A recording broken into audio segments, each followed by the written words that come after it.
어떻게 보면 이 국정농단 사건이 처음으로 세상에 드러나게 됐던 시발점이랄까요? 그게 바로 정윤회 문건 유출 사건이라고 좀 생각이 됩니다. 네. 그때부터 야, 뭔가 진짜 있구나. 그러니까 사인들이 국정을 이렇게 좌지우지 하는구나. 이렇게 국민들이 추측할 수 있었는데 이 정윤회 문건 유출 사건의 핵심에 조홍천 당시 공직기강 비서관이 있었지 않습니까? 그것도 네이밍을 좀 바꿔주십시오. 문건 유출 사건이라고 하는 거는 그 우병우, 김기춘의 프레임 변경에 그냥 따라주는 거니까 십상시 농단 사건. 십상시의 난. 십상시 농단 사건. 당시에 이 사건 이렇게 커질 거라고 혹시 전혀 예측 못 하셨죠? 제가 있을 때는 인사 가지고 인사농단. 그리고, 각 부처에 내려가는 메시지가 바뀌거나 아니면 느닷없거나 뭐 이런 것들. 근데 저는 주로 인사농단 쪽에서 있었죠. 그래서 그걸 계속 막아내다가 결국 지켰고 돈 얘기는 안 나왔습니다. 그때는. 돈 얘기가 나오기까지는 1년 정도니까 조금 기간이 짧았을 겁니다. 저는 돈 나오면은 망한다. 이거는. 이라고 생각하고 뭐 눈을 부릅뜨고 봤는데 돈은 없었습니다. 요번에 크게 문제가 된 게 결국은 최순실이 그 국가의 공적 시스템을 그 사리 사욕을 채우는데 이용을 했기 때문에 이게 이렇게 커진 거 아니겠습니까? 결국은 인사를 가지고 주무르고 뭐 연설문 그거까지 플러스 이제 최 씨 일가의 사적인 그 이익을 채우는데 대통령이 동원이 되고 국가 시스템이 놀아났다는 거. 요게 이제 본질인데 그때는 하여간에 돈이 터지면 이건 막 큰일 난다. 그 정도로만 생각하고 있었습니다. 돈은 없었습니다. 어쨌든 뭐 김기춘 실장 그리고 조홍천 비서관, 박하천 경정 이 라인으로 수사가 이제 나름대로 정보 조사가 된 거죠. 그리고 박하천 경정이 정보를 취합해서 보고서를 만든 거고. 저한테 오다를 준 거고요. 김기춘 실장이. 근데 그 전부터 뭐 어렴풋이는 알고 있었는데, 그러니까 뭐 대충은 알고 있었는데, 그걸 김기춘 실장한테 얘기해 봐야 뭐 시정될 리도 없었다라고 생각을 했는데, 김기춘 실장이 왜 자꾸 내가 나간다고 하느냐, 그 이유가 뭐냐 말이야. 그것 좀 조사해 봐라. 그래서 몇 번 좀 난색을 표하다가 어쩔 수 없이 뭐 좀 중요한 거 빼고 좀 드렸어요. 그런데 그 대통령도 그렇고 청와대에서는 이 문건은 찌라시라고 규정해 버렸습니다. 그러니까 정보 문서로서 가치가 없다라고 했는데 직접 보고를 하신 분으로서 어떻게 생각하십니까? 그렇게 찌라시로 규정한 거에 대해서. 그때 당시에도 조선일보에서 뭐 이거 어느 정도 진실이냐 라고 저한테 묻길래 한 70%다 라고 말씀드렸죠. 당시에는 제가 국회 문란사범이었기 때문에 상당히 뭐 좀 위축돼서 뭐 그렇게 했는데 사실 뭐 almost 팩트고요. 거의. 그리고 TV조선에서도 1월 초에 정윤회 문건은 사실이었다라는 걸 또 보도한 적이 있습니다. 그리고 이석수도 국기문란사범이고 하여간에 자기들 마음에 안 들고 걸기작거리면 국기문란사범이 되는 거죠. 세월호 특조위도 국가의 혼란을 불러일으킬 거다라고 김기춘 실장이 얘기했죠. 세월호 그리고 9월 20일 또 뭐 그때 제가 본회의 대정부 질의에서 최순실 얘기하고 이제 그 이후에 22일 3일 대정부 질의 뭐 이럴 때 최순실 얘기를 다른 우리 동료 의원들이 많이 했어요. 그때 우리 황교안 당시 총리는 연비어다. 맞습니다. 그렇게 얘기했어요. 법에 의해 가지고 엄정하게 대처하겠다. 맞습니다. 거기서 조금 더 나가면 이제 국기문란사범이 되는 거죠. 그때 저보고도 또 뭐 진실에 근거하지 않은 얘기로 해가지고 국가를 혼란스럽게 만든다. 그게 역시 국기문란사범이고. 근데 솔직한 고백하지만 그 9월 20일 날 이렇게 대정부 질의 하실 때조차 대정부 질문 하실 때조차도 저도 반신반의했어요. 그러니까 뭐 확인하신 내용은 있을 것 같지만 근거들이 있을까부터 시작해서 조금 과장되게 좀 표현된 것들도 있지 않을까라는 라고 생각하는 건 저만이 아니었던 것 같아요. 우리 동료 의원들조차도 뚜껑을 열어서 이만큼 많은 사건들을 목격하게 될 줄은 기대하지 못했습니다. 아무도 몰랐을 거예요. 지금 이게 사태가 이렇게 번졌지. 그러니까요. 네. 근데 그 두 분은 사실은 그 당시에는 국회의원이 아니었고 이 십상시에 난리 터졌을 때는 그 민변 변호사로서 또 거리의 변호사로서 시민단체하고 또 같이 손잡고 활동을 많이 하셨는데 이 사건 터지고 어떤 생각이 들으셨어요? 저는 마찬가지였어요. 그때 역시도 확인되는 사실들이 있을지라도 그 문건의 내용들에 대해서는 충분한 근거나 신뢰를 갖기가 우리의 상식 수준에서는 좀 받아들이기 힘든 프레임이었기 때문에 그렇죠. 예, 잘 혼란스러웠어요. 전 예. 실제 진짜 그럴까? 예. 이런 생각이 많이 들었었거든요. 근데 재밌었던 건 2014년도에 제가 이제 가족분들과 같이 특별법 협상을 계속 했었잖아요, 여당하고. 그러면서 여기저기서 저한테 정보를 주는 분들이 많았어요. 청와대 동정이라든지 막 이런 것들을. 근데 정보를 주시는 분들 중에 이런 말씀 하시는 분들이 있었어요. 박근혜 대통령이 거의 국정을 안 돌본다. 드라마를 좋아한다. 그다음에 사석에서 얘기를 나눠보면 정말 이게 그냥 상식도 안 갖고 있는 분인 것 같은 느낌이 든다. 이런 얘기들을 막 해주는 거예요. 백치비가 있다. 네. 그래서 저는 긍정적이시다. 그런 정보를 주실 때는 그냥 한 귀로 듣고 한 귀로 흘렸었는데 나중에 보니까 이게 그 사실인 거 보고 깜짝 놀랐어요. 네. 방금 대통령이 텔레비만 보고 있다, 드라마 본다 이렇게 말씀하셨는데 청와대 안에서 그런 건 알 수는 없죠. 네, 그것까지는 뭐 관저사항이니까 관저사항은 뭐 철저히 구분이 돼 있고 우리는 청와대 근무가 아니고 아래 하자 청하대 근무를 해서 잘 모릅니다. 그러면 청와대 근무했던 이 문고리 상인방들 이 사람들은 알 거 아니에요. 대통령 일거수일투족을 다 이 사람들이 컨트롤했던 것 같은데 네. 그런데 정호성 비서관만 구속이 되고 안봉근 이재만은 지금 뭐 전혀 그런 기미가 안 보입니다. 네. 뭐 일각에서는 안봉근이 뭐 특히 경찰 인사에 굉장히 깊게 관여했다는 얘기가 계속 들리고 있고 그건 뭐 제가 직접 싸웠으니까. 경찰 인사 가지고 내내 싸웠죠. 여기서 좀 말씀 좀 해주시죠. 아니 계속 얘기했는데. 그래요? 난 못 들었어. 그러면은 이거는 수사해볼 만한 가치가 있을 것 같은데 검찰에서. 아니 구체적으로 사람도 제가 얘기를 좀 해줬고, 예. 그리고 지금 박건찬인가요? 예. 경비국장 하다가 지금 경기 남부청 차장으로 간 그분, 그 SBS 그 안에 나왔던 걸로 생각이 되는데, 그 뭐 무슨 메모가 있잖아요. 인사청탁 메모. 네네. 그게 1월 초에 터졌죠. 그거 2월 28일까지 감찰을 하고 뭐 3월 초에 발표를 하겠다. 어제 사실 경찰청 차장 나왔을 때 그걸 좀 물으려고 그랬는데, 이 백색태로 묻는 바람에 못 물었습니다만은, 뭐 그런 거 조사하면 다 나옵니다. 근데 그걸 한 달 반, 2달씩이나 감찰 조사할 이유가 뭔지. 딱 보면, 이 사람 여기 잘 갔구나, 못 갔구나, 힘썼구나, 물 먹었구나. 이거 다 그냥 보면 알아요. 그럼 이재만 같은 경우에는 안봉근은 이번에 특검에서 참고인으로 조사를 받았는데 이재만은 특검에서 조사 안 받았죠? 이재만 뭐 아예 검찰청에 11월 달에 한번 나오고 그렇죠? 그다음부터는 없어졌죠. 그렇죠. 그러니까 네.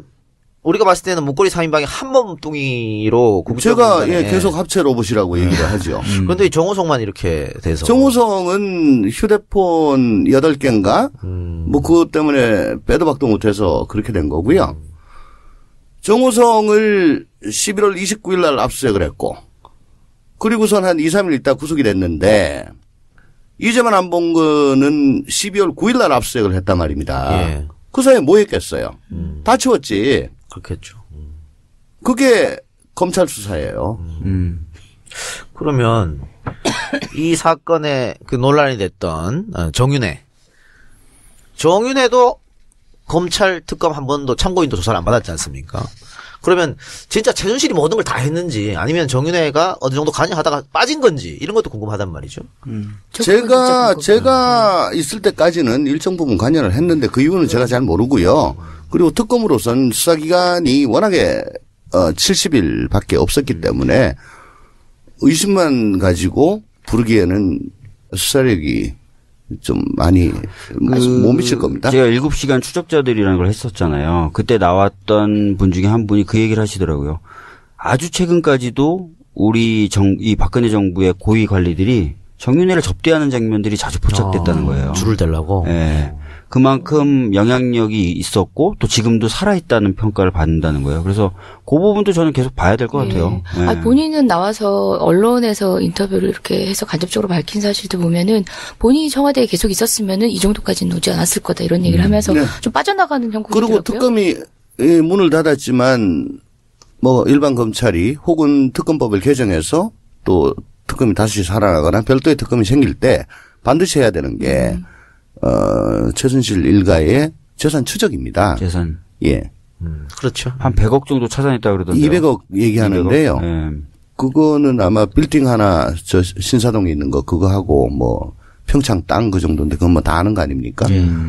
우리 안민석 의원께서 뭐 완전히 지금 탐정을 하고 있잖아요. 독일까지 다니면서. 그게 말하자면은, 뿌리를 잘라버린 겁니다. 고사시키는 거죠. 제가 이 말씀을 왜 드리냐면 이제 그걸 하다 보면은, 정윤회하고 또 재산이 차명으로 넘어가거나 그 이후에도 왔다 갔다 하거나 해서, 계속 이익을 공유하고 있는 게 드러나면은, 예, 정윤회 부분도 할 게 나올 거라고 생각이 됩니다. 성장할 수 있는 의혹이네요. 예. 그러니까 지금 특검에서는 100억 혹은 200억대 뭐 재산을 찾았다고 하지만 언론 보도 보면 뭐 최소 3천억에서 최대 10조까지 얘기를 해요. 네. 얘기를 하는데 뭐 특검에서는 한계가 있겠죠. 이게 위법적으로 조사하면 안 되니까 합법적으로 조사를 해야 되니까. 그런데 이제 국민 정서는 이게 부당하게 재산을 이 최순실 일가가 쌓아 올렸으니까 이걸 환수해야 된다라는 주장이 있는데 현재 법 가지고는 이건 불가능하지 않습니까? 그러니까 만약에 환수를 하려면 특별법을 또 만들어야 되는 것이죠. 네.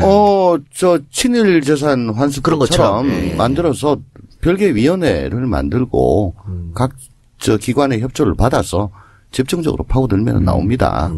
네. 당초 저희 전국교회 시작할 때 몇 개 개혁법안들을 추리면서 관련된 법안도 그때 당시에 이제 법안이 발의되지는 않았지만 필요하다라고 목록 안에 넣어놨었어요. 그런데 이제 의원님들이 법안을 준비하지 않아서 그때 당시에 아마 법사위에 그 법안을 성안해 보는 것으로 이렇게 위임해서 저희가 준비 중이긴 했는데 그 과정 중에 충분치는 않지만 몇몇 의원님들이 안민석 의원님도 아마 발의하신 것 같은데요.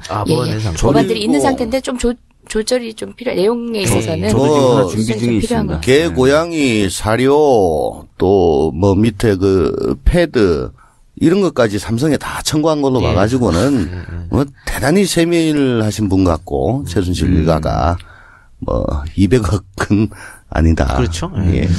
자, 사실은 이 최순실 국정농단 사건은 내부 고발자들의 고발이 없었으면 이렇게까지 안 왔을 것 같습니다. 네. 물론 그 내부 고발자들이 뭐 최순실의 공범이냐 종범이냐 이런 걸 좀 떠나가지고요. 예, 내부 고발자의 폭로부터 시작됐는데 일각에서는 대한민국 내부 고발자를 보호하는 법률이 너무 약하다. 그래서 내부 고발자가 안 나온다. 내부 고발하면 왕따 당하고 뭐 쫓겨나고 이러니까 이런 거에 대해서는 우리 특히 야당에서 법을 좀 보완하거나 새로운 법을 내도 좋을 것 같은데 어떻게 생각하세요? 지금 현재 실질적으로 뭐 법이 없는 건 아니지만 그러니까 법에 의해서 보장될 수 있는 것들이 실질적이지 않다 보니까 당장 휘슬러가 된다. 휘슬러라고 표현을 하잖아요. 내부 고발자를. 휘슬러가. 예. 그러니까 그렇게 스스로 어떤 걸 알고 있다고 하더라도 폭로 이후에 본인이 감당해야 되는 그러니까 자기 인생에서 감당해야 되는 것들을 사회가 보장해 주지 그렇죠? 못하면 예, 묻힌 수밖에 없죠. 비단 이 사건뿐만 아니라 이 사건에서 뭐 폭로하신 분, 폭로라고 하면은 너무 자극적으로 들리니까요. 이렇게 고발을 해주신 분들도 벌써부터 어떻게 보면 신변의 위협 그리고 남은 삶 어떻게 보면 세중의 관심들이 흩어졌을 때 그분들에게 닥칠 여러 가지 불이익들이 더 염려되는 것도 사실이거든요. 그러니까 군대에서 내부 고발하면 2등병으로 강등돼서 불명예 제대 시켜버리고 공무원이 내부 고발하면 쫓겨나고 이런 건 최소한 막아줘야 되지 않겠나 싶어서 법적으로. 예. 그러니까 이분으로 인해 가지고 우리가 모르고 지나치고 또 우리의 혈세가 낭비가 되고 우리의 공적 시스템이 망가질 거를 이분으로 인해서 정지시켰다, 막았다, 회복시켰다. 오히려 고마워해야 되잖아요. 저보고도 뭐 최근까지도 그럽니다. 더 폭로할 거 없어요? 폭로하시죠? 뭘 폭로합니까? 제가 굉장히 관음증 같아요. 예. 폭로적 관점에서만 접근하시는 분들은 들여다보고 싶어 한다고. 그러고선 그러면 그렇지. 자기의 지적 호기심 혹은 자기의 게스가 맞았다. 뭐 이런 거 정도로만 끝나요. 이게 얼마나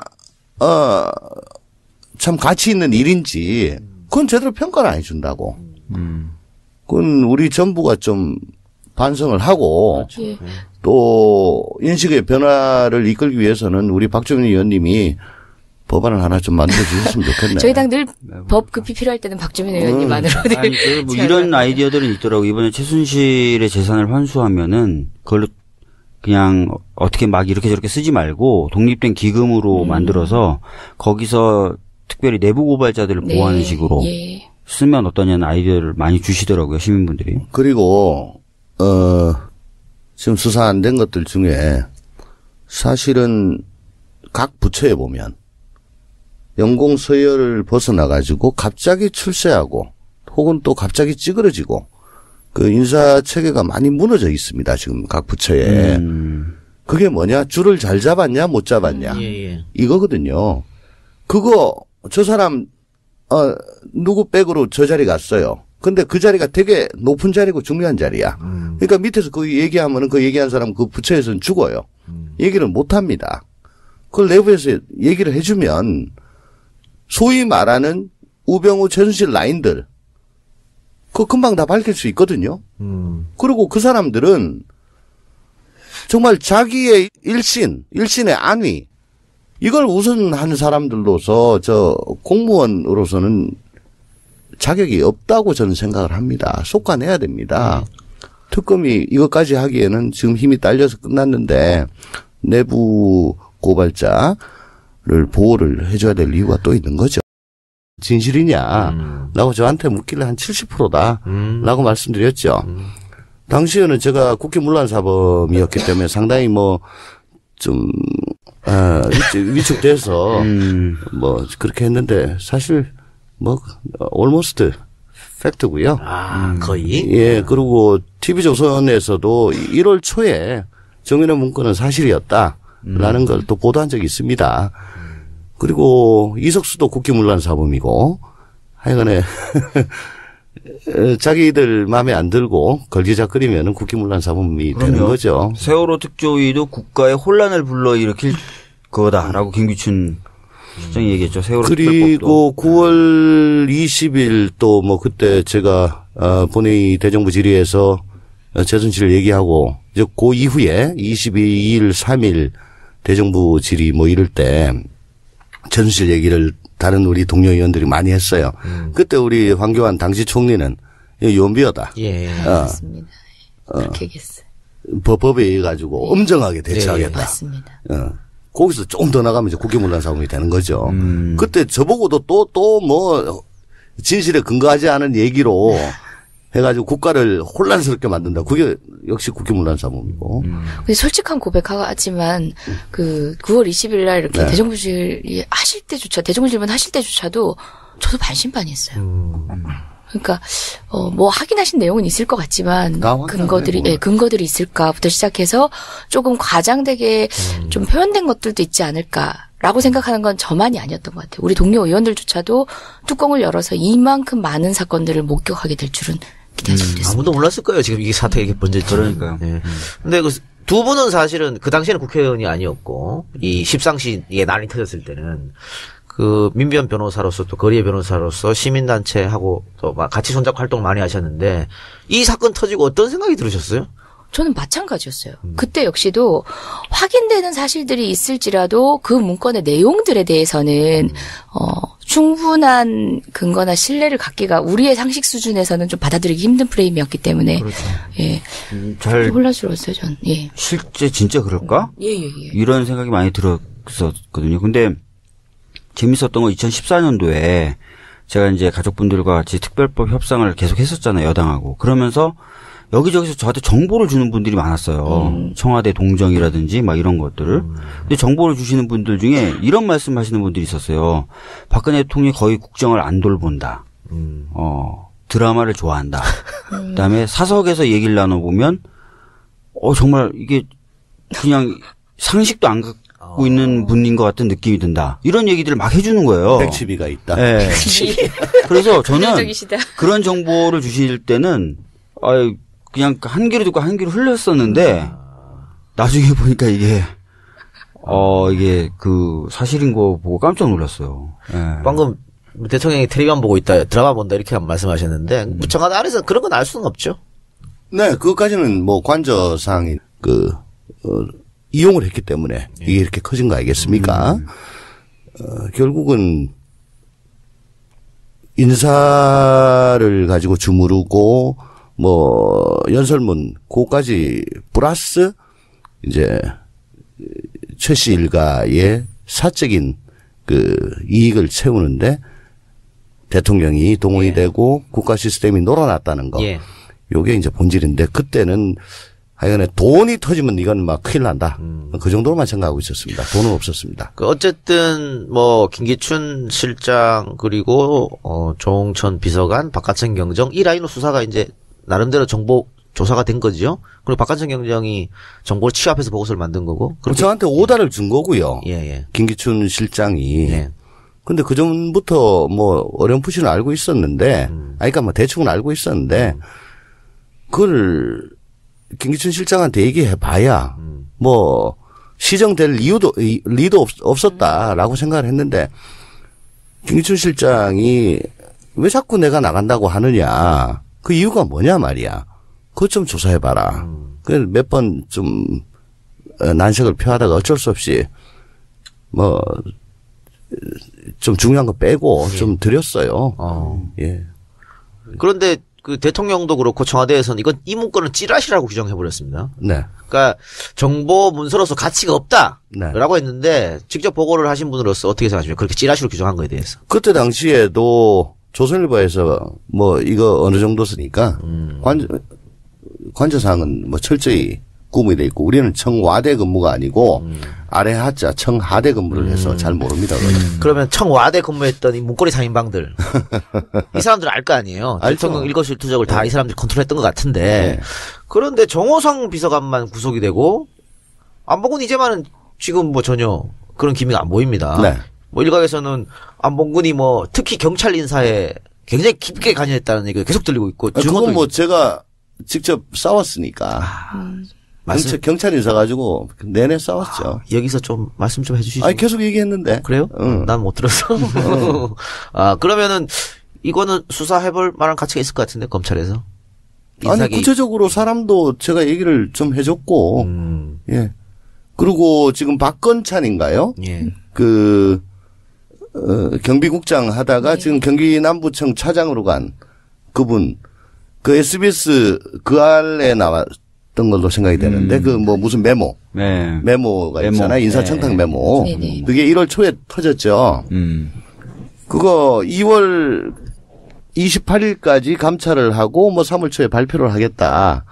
어제 사실 경찰청 차장 나왔을 때 그걸 좀 물으려고 그랬는데 이 백색태로 묻는 바람에 못 물었습니다만은 뭐 그런 거 조사하면 다 나옵니다. 근데 그걸 한 달 반, 2달씩이나 감찰 조사할 이유가 뭔지 딱 보면 이 사람 여기 잘 갔구나, 못 갔구나, 힘썼구나, 물 먹었구나. 이거 다 그냥 보면 알아요.